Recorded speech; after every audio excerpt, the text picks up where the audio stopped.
Big Buck Registry's Big Buck Podcast, episode number 55, Lamar Smith and Brush Country Monsters.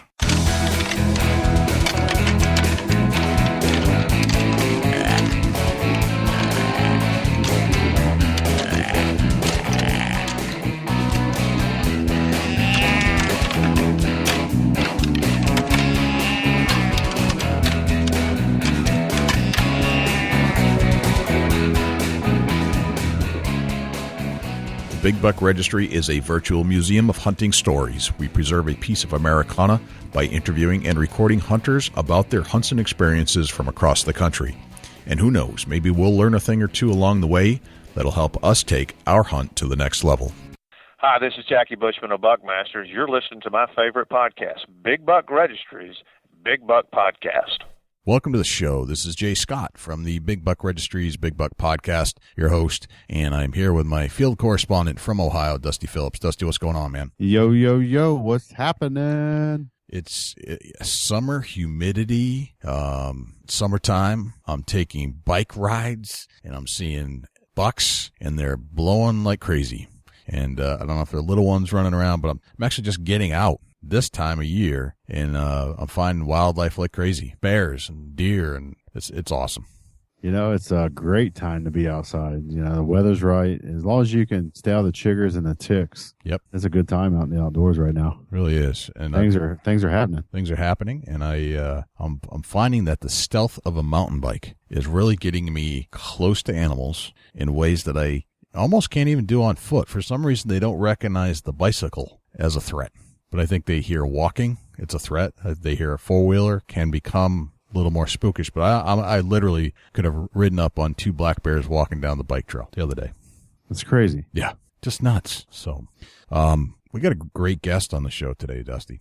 We always have great guests, Jay. Good point. Very good point. We would only have good guests because that's what you deserve if you're listening to the show. And this week's guest is Lamar Smith from Brush Country Monsters. You ever hunted in Texas, Dusty? No, I've never actually visited Texas, so this is all going to be new to me, and I'm excited. I am too, and it's stuff that someday I'll hunt Texas, and I always see those great pictures with the just on the prairie kind of thing where there's just lots of tumbleweeds and small brush, but it looks like I don't want to go in there. I don't want to go into that brush country because it's just going to tear you up. But that's where the big bucks roam down there.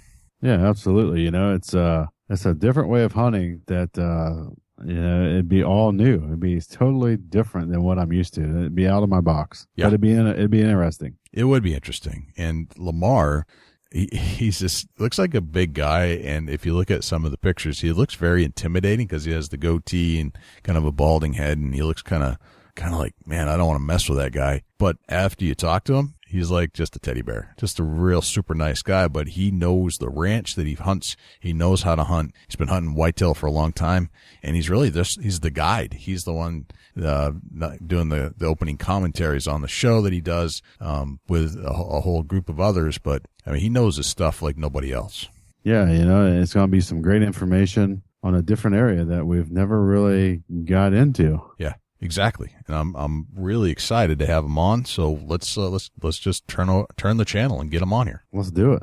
Lamar Smith, welcome to the Big Buck Registry's Big Buck Podcast. Well, thanks. I've been looking forward to this. I hope we have a good show. I've been looking forward to this for a while too, since we talked a little while back, and realized that your group on Facebook has a very similar liking to our group on Facebook, and that we should probably explore this a little further. There you go.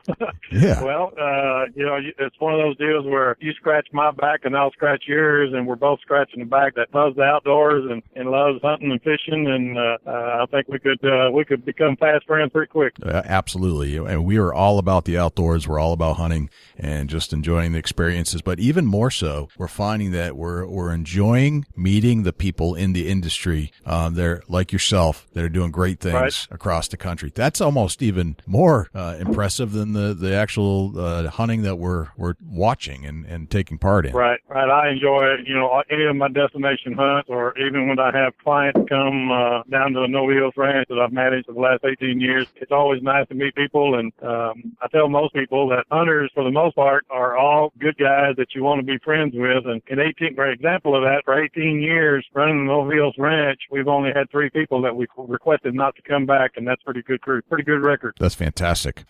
Lamar, tell us a little bit about yourself.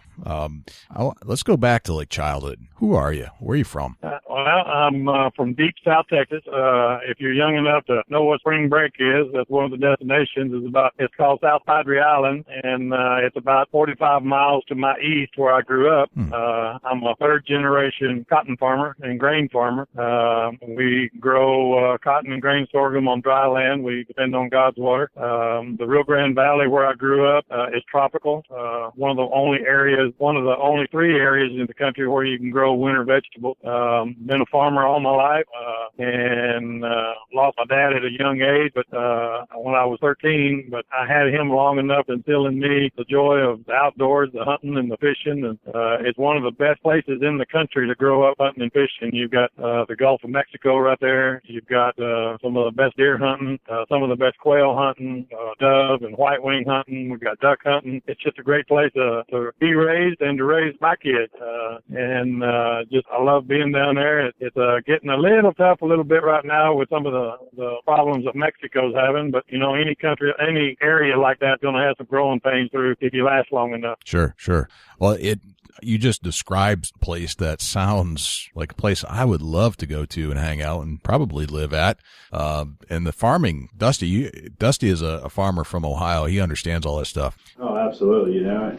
We're more of a soybean and field corn operation, but I can definitely relate, and that's no easy life by far. Right. When farming the last few years, as you can probably attest to, Dusty, agriculture has gotten pretty tough, and I had to get some priorities straight along about 18 years ago, and we had to quit hunting because farming got tough. My boys are old, and I raised 3 boys, and they're all still very close to me, and 2 of them still live down there. One of them lives in Austin, and it's just a great place to raise the kids doing that. But when I got to a point where the boys had already killed, all the little basket rack 8 points they needed to, that it's time to become a trophy hunter and a legit hunter. And we quit hunting. And then after about 3 years of that, the Scoggin family, which has the Novillos Ranch, came to me and said, me and a friend of mine said, we know y'all aren't hunting anymore, but we're going to start a hunting operation to help supplement some income on these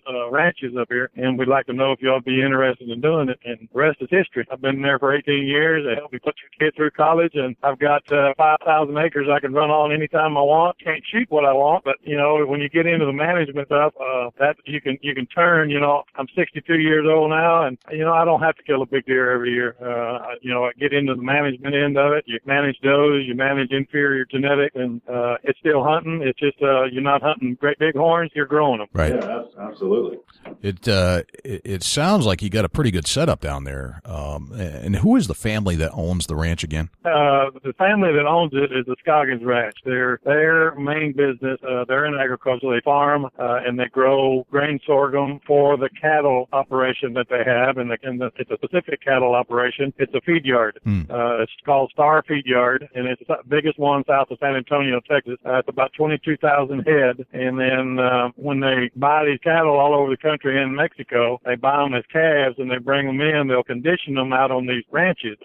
And what we do is we hunt those ranches as well, and it's just an added income that they can have to help keep the operation going on a level that they need to. The more they can eat out in the wild, the less they have to feed them, and the more money they make when they sell them. Right, gotcha. So the grain sorghum itself is more or less feed for the cattle. Correct. It's most of our production of the grain sorghum is for feed cattle or chicken feed. A lot of it goes to Mexico, but it's just like right in there with corn, Gotcha.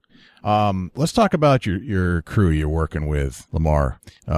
Who is John Burrow? John Burrow is a outfitter in Atlanta, Georgia. He has a high adventure company. He can book you just about anywhere in the world you want to go. And it doesn't have to be hunting. He's got some fish camp. He's got some photography safaris that he books in Mexico.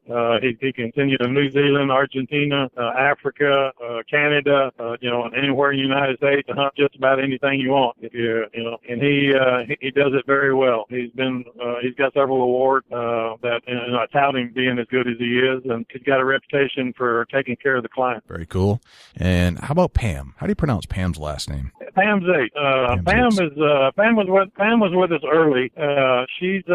They've kind of backed off she had She Safari, which was a clothing line for women, and I still work with her husband and their sons a little bit, and they still come down and hunt with us. But Pam's taken a little bit different direction, and I think they've sold the She Safari to somebody, and so they're not involved with that. That deal has kind of run its course, but she was a sweetheart. I mean, I just loved working with her, and she helped us get the TV show off the ground just by being able to ride her coattails. And if you ever watch her on TV, she's just like that in person. She's a real sweetheart. Gotcha. Now, how did you get coined the super guide? Well, I'm not any better than the next good guide. I like to think I'm a good guide, but there was a friend of mine that has hunted with me ever since I've been a guide, which was 18 years, and he's from New Jersey, and he just came up with it one day, and you know how deer camp can get. If you get something you can needle somebody about, well, he made that comment, and everybody, oh, you're a super guy. Well, before long, that stuck, and now they just call, my good friends and the guys that'll call me super, and then I know what they're talking about. But my hunting partner there, Frank Davis, that I run the Novillos with, and some of the guides out there, they'll say super guide, but they got their tongue so far in their cheek that they're trying not to gag on it. Gotcha. Now, Lamar, your pictures online, you look like a pretty intimidating character. You've got the. Well, You got the goatee. Is that you? Is that really who you are, or are you? I mean, talking to you sound like you're just a happy-go-lucky kind of guy. I am. I'm very happy-go-lucky. I got I can be friends with anybody, and I'm not shy. One of the reasons I can do what I do is because I'm not shy. I mean, I am 4.5. I weigh about 240. Yep. But if I look intimidating, surely my smile will make it work. Not quite the mean, but I'm a lover, not a fighter. Okay. That sounds like we're bringing out the teddy bear Eddie here, explaining himself. I think so too. I think that's true. Like the picture on your Facebook page, it looks pretty warm and inviting, but the one on your media kit, you're looking kind of badass, to be honest. It's just the way. Well, sometimes, when you get a camera shoved in your face, they'll say, all right, that's enough smiling. They want some smiling, some grinning, some looking really mean, or some concentrating. And maybe I have a hard time going from concentrating to looking mean, or maybe my concentration look is a mean look. Gotcha. Yeah, it's all for the publicity, really. But the interview, you sound like a pretty nice guy. I like to think I'm a pretty nice guy. Very cool. Now, you're a whitetail fanatic. Is that accurate to say? Well, it's fair. I mean, probably more fanatical than when I was younger. As you get older, you kind of mellow a little bit. But, as I got into the guiding business and helping the Toggins raise some deer on his ranches and learning how to manage a herd, that takes over some of it. I'm just like anybody. I'd love to shoot a 180 every year. But if I can shoot a 140 that's 10 years old, and he used to be a 180, how much, the management takes over, and how much of his genetics did he used to seed out there that I'm going to be able to hunt for the next 4, 5, 6 years. Right. You just got a little bit different level of what you're hunting for. I get just as much thrill of killing an old mature buck that's had his reign here than I do killing a monster buck. Gotcha. That's fantastic. Now, the area of Texas that you're hunting is considered the brush country, correct? Correct. Why is it called that? It's just always been that ever since I was growing up. The South Texas brush is pretty thick, and everything will stick you and prick you. It's harsh country, and that's where the big deer are in South Texas. Now, in Central Texas, around Austin and San Antonio, and a little bit west and north of there, they're called the hill country deer. We've got a different class of deer in there. They can be, a big buck over there will be, 125. 85 and then 100 pounds, field dress. But where we're hunting down there, because of the genetics we've incorporated, now I don't say incorporated, we've raised. We have never put a different strand except the local deer in there in the 18 years. I mean, we're killing deer that'll field dress 200 pounds. Wow. Okay, so you're shooting the big deer yes, where you are, right? And can you attribute it to the management of the whitetail in that area? Yeah, you can. It's you start with good genetics, and then what the Scoggins did when they got this place, they brought it down to almost bare bones. There's different people who will tell you how a ranch got to where it is. Some will say it's food plot. Some will say it's God-given brush that we have that have full of protein. Some people, or say it's the protein we feed them, in the trial. But all those things work, and they add to it, and we do all those things. But the biggest single thing that I think has helped our deer herd get to where it is taking out inferior genetics.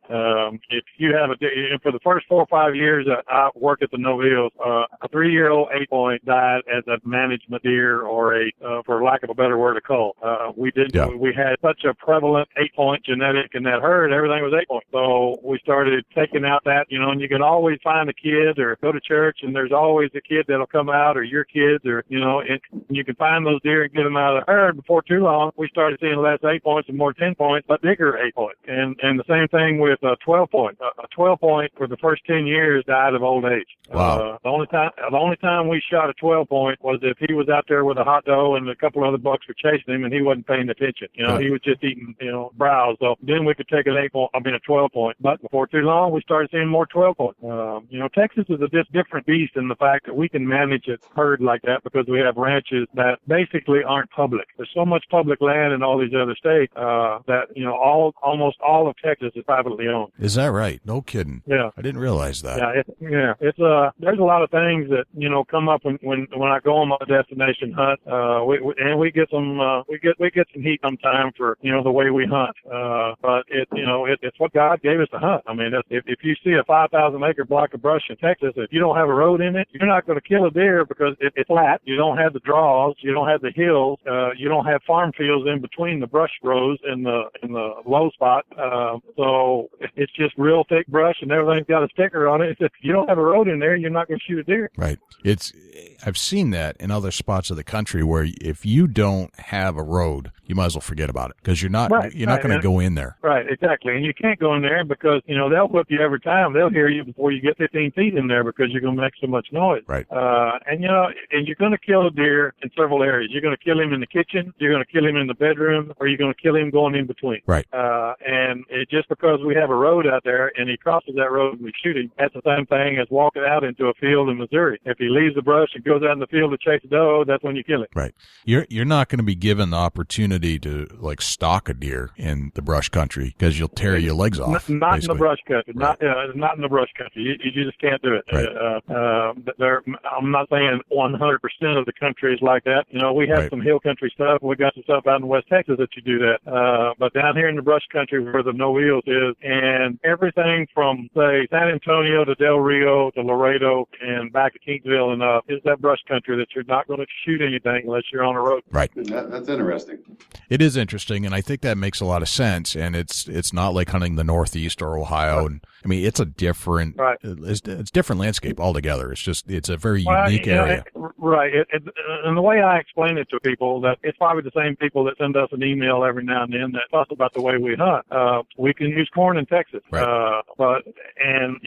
There's other ways. There's other places that hunt other things that I don't necessarily agree with. But what I do is I just don't go there and hunt. Gotcha. But this country down here, one of the things that agriculture got tough. And these ranches have been in these families for generations. And these owners have an opportunity to raise deer and sell them and keep a family farm or a family ranch in that family for the next generation. And who is anybody that can poo-poo that and fuss about it and say that's not right? It's the way God built it down here. God didn't build us like Missouri or Kansas or Nebraska. He built it like Texas. Right. So that's where I am, and that's the way we hunt. Well, I think one of the beauties of the United States is that it's so diverse in not only the people, but in the landscape and culture and just every place that you go, you can hunt a different way. And Texas is just one of those unique places. Can you imagine if all hunting was the same in every spot in the country? It'd be awful. No, it'd be terrible. And, Texas is so diverse. Down there where we just finished talking about is the brush country. And then you got West Texas, which is deep canyons and rocks. And, it looks like it grows rocks and everything. And there you can spot and talk. And they got whitetail and mule deer. Right. And then you got the panhandle up there that's got the same kind of canyons and different country. And it looks a little bit more like a Kansas or a Oklahoma, where you can hunt some draws and things that are a little bit different. And then you got the hill country, that's a smaller deer, but it's like the South Texas brush country, but it's hilly. Right. And so sometimes you get an opportunity there. And then you got East Texas, which is forest. Right. So you just about got it all in Texas. And that's the beauty of Texas. It's like its own mini United States in a way, because there's so many different variables.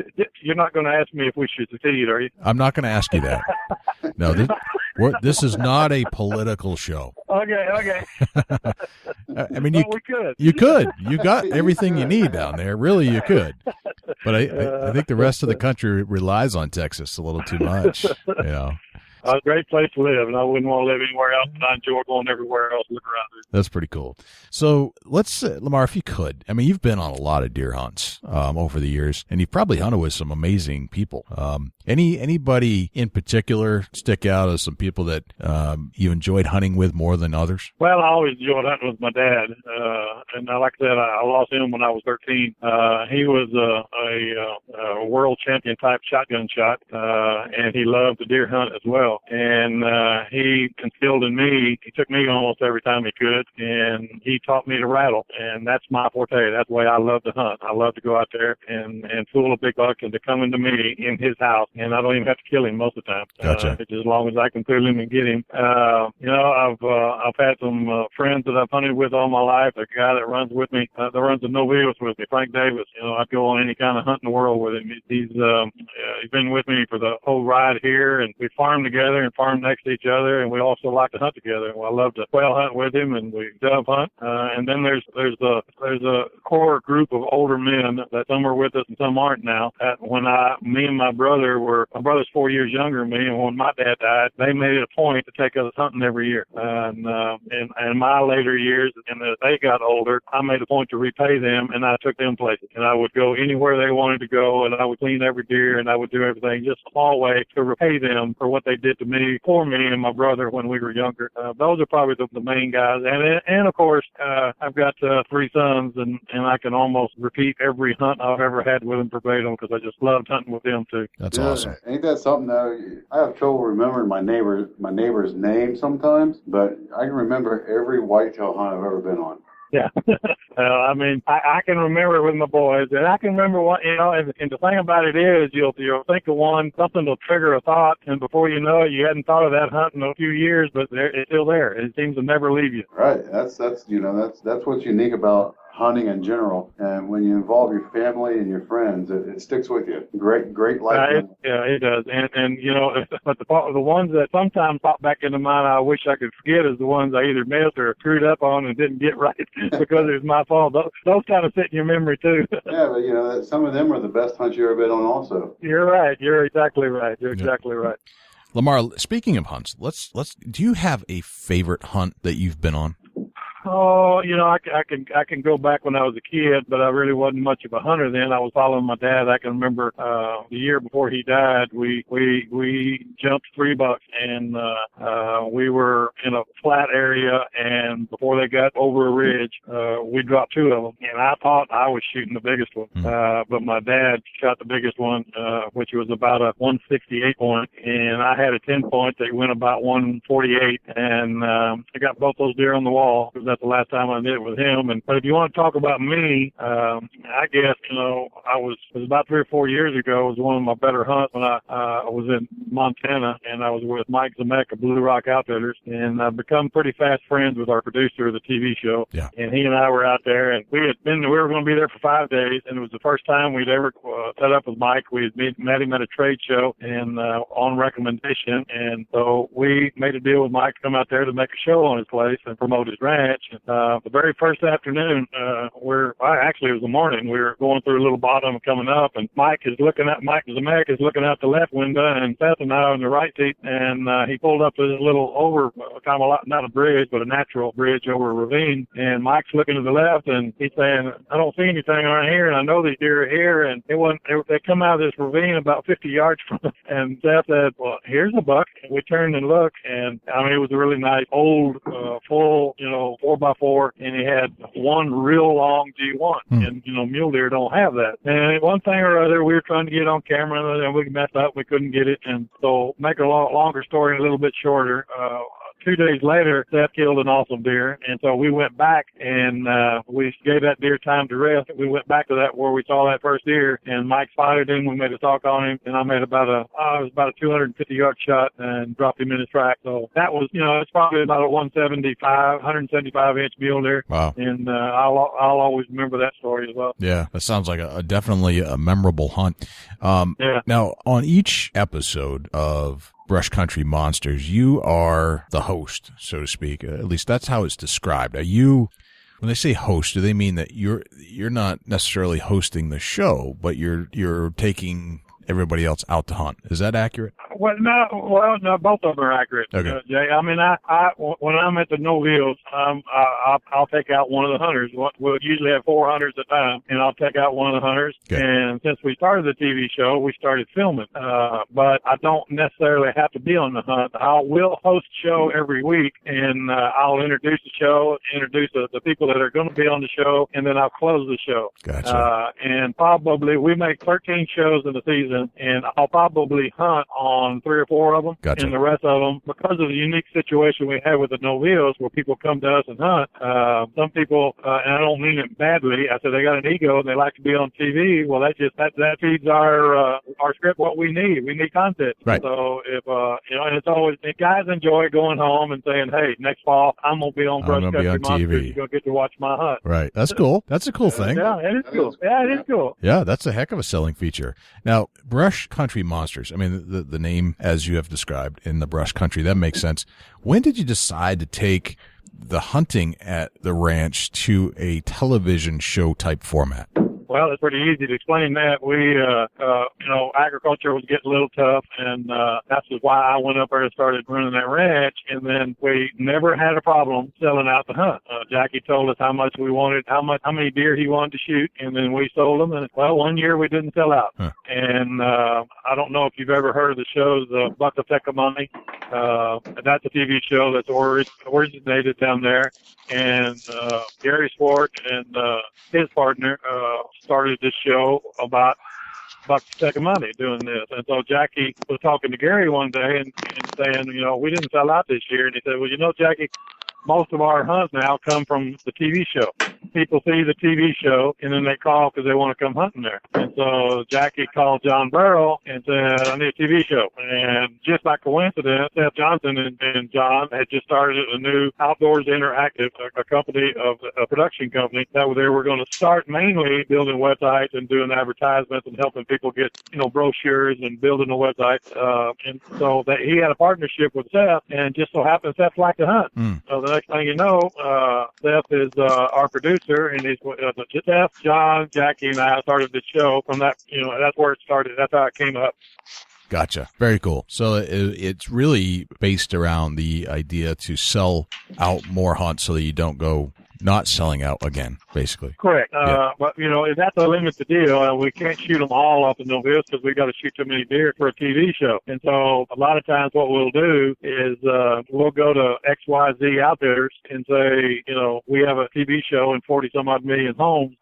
You give us a deer or give us a hunt, or we make a deal for a hunt, and we'll promote your operation, and 40 million people will see it. Great. So it's good for them. It's good for you. Gotcha. Yeah, we get the content, and they get the exposure. Gotcha. And if you can barter in this world, this economy, it's good.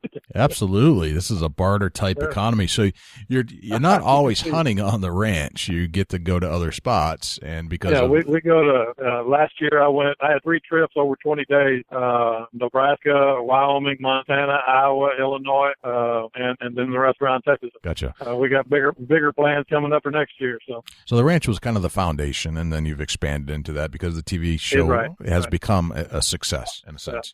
Right, and it has become a success. Seth Johnson is a 37-year-old college professor that has a real knack, a gift to make these shows. And if you watch our show, we take a lot of pride in the production of it. And for instance, last year our show was nominated for 2 Emmys. Right. And Seth walked around like a peacock with his feathers out, rightfully so. But we didn't win, but we got nominated. Right. That's great. I mean, that means that you're doing something that's high quality. No question about it. Right. As far as like the TV show, you were on Sportsman's Channel, correct? Yeah, we were on Sportsman Channel. We just we were on the first 5 years. We were on Sportsman, and we just moved over to the Pursuit Channel. As in the old Godfather movie, they made us an offer we couldn't refuse. Starting June 30th, we're going to be on the Pursuit Channel 5 times a week, and that's awesome. We got our shows are the weekday shows have not been pegged yet as far as time, but we're on Saturday at 5 p.m. and Sunday at 10 p.m. and then we're going to have 3 afternoon shows during the week. Boy, that's a dream come true. So you're just going to get a lot of airtime, which is great for sponsors. Right, absolutely, and that's what, like I said, they made us an offer we couldn't refuse, and they had always made us an offer, but they weren't HD, and but they are HD now. They came to us and said, all right, we're going to be HD, and they said, all right, make us an offer, and we said, all right, we'll take it. It's interesting you say that, because that's been kind of one of our, for whatever reason, we've been on this theme about HDTV, and it's taken a while for the hunting channels to kind of progress there. Some did, some didn't, and many still aren't on many distribution channels. Why do you think that is? Why do you think they're taking such a long time to get there? Well, I don't know what it is, but you put 2 shows side by side. I mean, and I'm blessed to be able to hunt some of the most beautiful country in the world, and why not look at it in HD? It just makes all the difference in the world. And I don't understand the production end of it as far as that is with the network. You'd have to talk to us about that, but maybe it's more expensive, or maybe it's more of a hassle, or maybe people can't deliver. All the cameras out there aren't, but we don't have a real high budget for what we do. Our camera equipment is expensive, but it's not astronomically crazy. Basically, I think you'd have to ask somebody that knows a little bit more about it. It's bound to be money. In this economy and world, everybody seems to worry about money, so sure. I would think it'd have to be a money problem. Yeah, I'm sure it takes money to transfer over to an HD format. Right. Yep. No question about it. Now, where do you want to take the show? Where do you want to take it from here? Well, on a selfish personal level, I'd like the show to be able to maybe, I'm 62 years old. The next few years, I'd like to maybe stop farming and let the show supplement some retirement. Mm-hmm. And I still go around. And if I didn't have farm half a year, I could retire, work half a year, and get to hunt. Makes total sense to me. I mean, I'm not quite there yet, but that's in the future. I can definitely see that. But the history of TV shows, they don't last all that long. You're going to be a Larry Weisshuhn or a Real Tree or a Waddell or somebody like that. They seem to, Jim Shockey, they've got a niche and they got in there and they got their teeth in it and they make pretty good money. It's just like any business that you got to put your time and effort in. And our show right now is getting to a point where we can see the light at the end of the tunnel, and we think it's going to work, and we're going to ride it as long as we can anyway. Nice. Now, let's say I'm a hunter and I want to come hunt the ranch. What do I have to do? You need to call John Burrow with the High Adventure Company. Okay.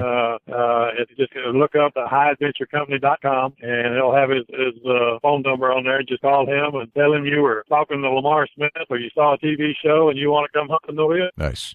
Now, the ranch that we see in a lot of the videos from the helicopter point of view, is that the headquarters of the ranch when you get down there? Yeah, that's the headquarters. One of our cameramen have one of those remote control helicopters you can put a GoPro on. Oh yeah, like a little know, drone type of thing. You fly right, out. Well, one of those little drone type of deals. Nice. And, it's just make for a real artistic shot. Yep. You don't necessarily use it when you're hunting, but when you're building up a B-roll or doing some spots that opens and closes, and like I say, we go in for a quality of production, and that's one of the tools we use to make it quality. Nice. But yes, to answer your question, yes, that's a Novillos lodge. Very cool. Can you walk us through a typical day of hunting at the lodge? Like, sure. I mean, if you come down, we got 2 classes of deer you can shoot. The hardest to get in is because they sell out so quick is the classic, and it basically, it's a 155-inch deer. Okay. And then we have a management buck which goes up to 140. And sometimes they can, give a few points over that. Sometimes we got our genetics where sometimes a management buck can be something that we don't necessarily want on the ranch, but it still scores 145. And more power to you. It's yours. So gotcha. How do you decide what's a hunt? I'm sorry. Sorry. How do you decide what a management buck is? Like, what's the difference? Age is first. Okay. It can be a short time 10-point that'll score 140. It almost sounds snooty, but we don't want that to breed. But in most people's book, that's a pretty nice trophy. Yeah. Oh, heck yeah. Yeah. So we like long tines, we like wide, and we like heavy horn. A 6-year-old deer that's scoring 140, he's probably not going to be any bigger. So that's going to be, a management buck. Or if we've seen a deer for all 3 years looking the same, that's going to be a management buck. And an 8-point, 3 to 5-year-old 8-point is going to be a management buck. Gotcha. Okay. Sorry. Let's continue on with a typical day at the ranch. Okay. Right. And then it's a 3-day hunt, all inclusive. All you got to do is have a hunting license. If you're going to be on my TV show, you have to use my equipment. I've got sponsors that, expect to see their product on our show. Sure. So but if you're not, but you come in at noon one day, like a Friday afternoon. It's a 3-day hunt. Yep. You hunt Friday afternoon, Saturday and Sunday and Monday morning. Then another crew comes in. You get 3 mornings and 3 afternoons. Gotcha. And then, you get up, we'll have a slight breakfast, a biscuit and a sausage. We'll get in the blind 30 minutes before daylight, sit there till 9:30 or 10, come in and have usually a great big breakfast, which, some terms they call it a brunch. Yep. Nice. Depending on the weather, it can get hot South Texas. You got, sometimes it'll be 90 degrees and a 30-mile-an-hour south wind. Well, there's not much sense in going out. We will go out if the client wants to, but usually if they hunt with us very long, they don't guide the guide. They understand. You got a relaxing day. We got a pond there behind the house, or you can just read or whatever, and then we go back out about 3 o'clock in the afternoon. I guess go back to the noon hunt. If it's a good day, if it's weather, if the rut going on, we'll go back in the blind from about 11:30 till about 1, then come back in. If the guy wants a sandwich, it's fine. Stretch your legs, come back, then we'll go back about 3, and then we'll hunt till dark. Nice. And you do that, morning, the whole time you're there. Now, if you shoot one first afternoon, yep. Sometimes we'll get you to help us with a doe roo. We got some javelinas, occasional wild hog. Okay. Well, you go back to that. Just because you kill a deer, you still get your full 3 days. Other things we can shoot, and the Novillos Ranch is a great place. Even if you don't shoot something else, you're going to see some awesome animals. That's awesome. It sounds like a lot of fun, actually. I could see myself kicking back down there and doing some hunting. Yeah. Well, it is. And one thing you have to understand, and people understand it after a while when they come down to us, you're going to see some deer that you cannot shoot. Right. That's one of the other emails we get occasionally is, why did you shoot that 140 that was 100 yards over the back of the 170? Well, that 170 may have only been 5 years old, and that 140 is what the guy paid for, and that 140 may be 8 or 9 years old. Ah, gotcha. All right, that makes sense. Yeah, that makes sense. I mean, we don't, the deer, a good deer on our ranch does not get killed before his time. If he does, it's an accident. Right. Well, that's great. That's great management, and it ensures for bigger, better deer populations and better hunts. Right. And, yeah, just absolutely. Sounds like you're doing it right down there. Absolutely. Lamar, this has been a pleasure, and I want to thank you for being on the Big Buck Registries podcast. How can people reach out to you? Should we contact you, or should we contact the ranch, or what's the plan there? If you want to hunt the Novillos, that's John Burrows' area. Yep. If you call John Burrow with High Adventure Company, give them a call. If I can help you, you can leave me a message on Facebook.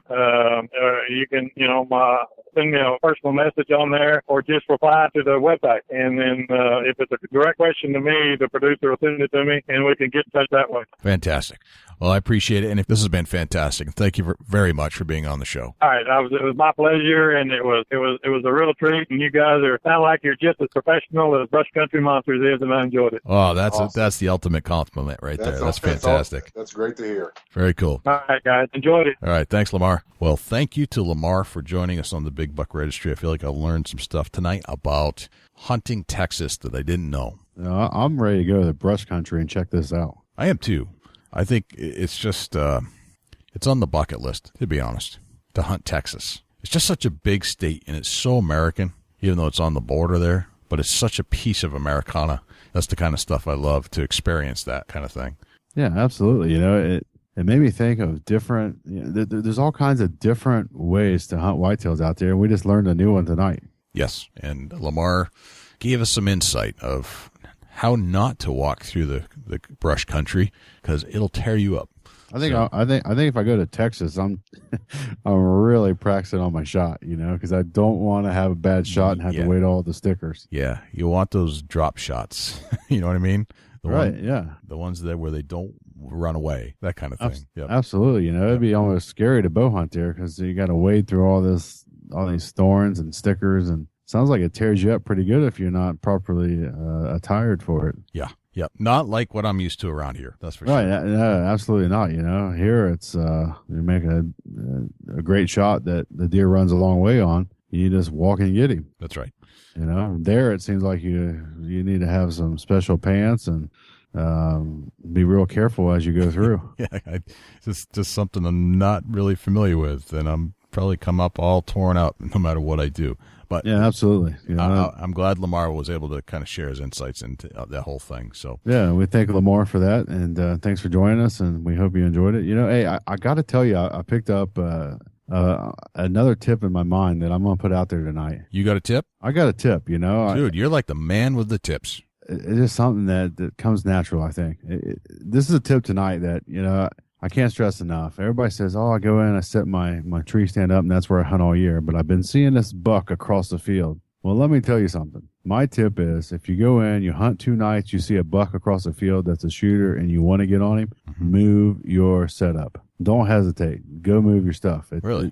It's just a chance you got to take. You got to move your setups. Why is that? Tell me more about that. Why? It's a proven fact that the deer are a pattern. You're able to pattern them. So when you see a buck using a particular pattern, or a particular trail, as I should say, if he's coming out that trail night after night, you need to get to that trail. He's going to come there again. He feels comfortable. That's his comfort zone. You need to get in that comfort zone and get a shot off on him and harvest that nice buck that you've been watching across the field. Move your setup. Gotcha. Very good. What's going on at Chubby Tines? A whole lot. Whole lot. I know you got a lot going on. You've got sponsors and people asking you to promote their stuff. And what's new? What do we need to know about? That the deer that's coming this season that people are going to be posting their harvest pictures of is going to be phenomenal. The velvet bucks that I've seen is going to be some awesome deer once they shed that velvet upcoming. We got some guys out of Kentucky that posting up some velvet bucks, and wow, holy smokes. Really? They're going to be some studs, big bucks. Are you hunting Kentucky this year? I'm thinking that I'm going to try to get there. Absolutely. Okay. I want to get my Ohio tag filled, but yet then again, I like to be sitting in Kentucky on opening morning, maybe at a chance at a velvet whitetail. I've never harvested a velvet buck. I have never either. Now that you mention it, I've had one opportunity years ago. It was one of the larger deer I've seen in New Hampshire. And I had scouted out this spot with a couple of friends, and I had set up. Basically, as you walk down some old logging roads, and there was a split. And I went to the right, and I found a spot that it seemed like the deer were crossing. And I had got up as high as I could. I was on the ground, but in a higher position. And a few doe moved through, and was looking not to pull the tag just right away because it was opening day. But it was actually kind of cold. It was, for whatever reason, it ended up being a cold day. And I watched the doe kind of pass. A smaller deer came through, and then I heard a crack right behind me. I was like, that sounds like another deer. But it wasn't going through the doe trail. It was coming up over the hill behind me. And I turn around, and I'm literally eye to eyeball, like within a few feet of this deer. He's just coming up over the ridge where I'm sitting. I've got no time to draw. I can't even react. We're just staring at each other. And it's like, we're on the same plane. So he's coming up one side of the ridge. I'm on the other side of the ridge. And we're looking at each other, eyeball about 10 feet away.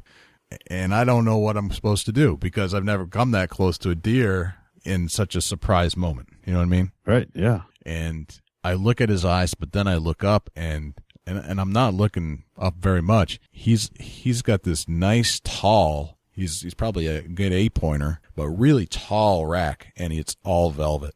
Really? Yeah. So if you can imagine, if you just came around the corner of a building and all of it, and you bump into somebody, that's kind of what it was like for both of us. Right. It's like, whoa. I bet it was a cool moment. It was a very cool moment. It was a stare down contest between me and him on his level, on the ground. Yeah, what's really cool is, like, you know what the deer are, but does the deer know what you are? Yeah, he was just as confused. He looked confused. He's like, wait. Right. What are you doing here? What are you doing? And he eventually got spooked and ran away. I wouldn't say eventually. It happened quick. Like, once he saw me and I was in his path, he wanted to get the heck out of there. Right on, yeah. And he bolted. And I ended up seeing him one other time on the other side of that mountain that we were hunting. He came down the hill. I just never got a shot at him, but I saw his antlers moving through the woods. And that was it. That was the last time I saw a velvet that I had a shot at. So that'd be awesome to find a new one. Crazy. Yep, crazy stuff. Yeah, velvet bucks, that's something on my bucket list. I want to shoot a velvet buck. That's something I want to do. Yeah. It'll happen. Same. Time is the essence. All right, man. How do we reach you? Facebook.com/Chubby Tines Outdoors. Come over, check us out, shoot us a picture, shoot us a message, shoot us a question. We'll take it all. Nice. Yay. How can they reach you at the Big Buck Registry? All right, BigBuckRegistry.com. If you want to submit a picture, we have a brand new setup, and it gives you all the instructions. Go to BigBuckRegistry.com/mybuck. If you want to submit a picture to be on the Big Buck Hall of Fame, and just follow the instructions. We have some rules, not a lot, but just a couple. If you want to call us, 724-613-2825. That's our feedback line. Or if you want to text in a buck there, tell us a story, whatever. And as of today, Dusty and I are kind of starting to open up these call-ins, these random call-ins. If you'd like to call us up, we held our first one today. We got one caller. We had a great conversation. Absolutely. And join us. We want to talk to our listeners. Yeah. It's it's going to get better and better as we go. And I think we did a half hour today, and I think we're going to open up to an hour. You get on, you talk hunting. You get it's pretty much like a live feed with Jay and myself, and we get to know our listeners a little bit. And we recommend that you call in. We really want to talk to you. Yeah, and at some point, I'd like to just open up like a Google chat room kind of thing, where you actually jump on Google Plus and you hang out and you actually use the video camera on your computer, and you just sit there and you talk. And you just talk hunting, and just like you're sharing stories at deer camp. That'd be awesome. It would be awesome. Well, man, another great show. Thank you again to Lamar. I'm Jay Scott. And I'm Dusty Phillips. And this is the Big Buck Registry's Big Buck Podcast. See you next week. Can't wait.